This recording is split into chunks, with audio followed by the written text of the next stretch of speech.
The Texas Department of Licensing and Regulation approved a recommendation that could result in thousands losing their license. The proposal came from Attorney General Ken Paxton, and it targets undocumented workers living in Texas. Fox source Stephen Dial joins us live with more. Stephen. That decision was unanimous this morning, and it could impact some in the cosmetology industry, other industries like HVAC and plumbing, and it's become political because Attorney General Ken Paxton rejected an opinion from his now runoff opponent, Senator John Cornyn, about 2 decades ago when he was Attorney General. All in favor, say aye. Aye. In a unanimous decision Tuesday, the Texas Department of Licensing and Regulations approved a change requiring applicants to provide their Social Security number for a license. The only thing that has changed is the state of Texas decided it would rather have an unregulated risk. This reversal closes a loophole that allowed people without a Social Security number to obtain professional licenses in Texas. Thousands around the state who work in the nail and hair industry will be affected. When someone cannot access a license, no deja de trabajar. They don't just stop working. Simplemente trabaja fuera del sistema. They simply stop working outside of the system. Y cuando eso sucede, and when that happens, el Estado pierde. The state loses. Pierde control.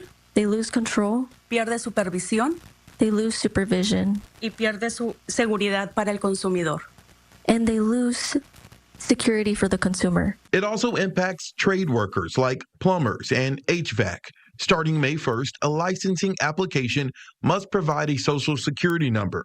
Multiple workers gave public comment before the unanimous decision. Many of them have already paid their tuition, completed and the required hours, passed their examinations, did everything in their position to obtain their license, and now, unfortunately, they're not going to move forward in this process. Officials say about 18,000 workers with licenses could be impacted.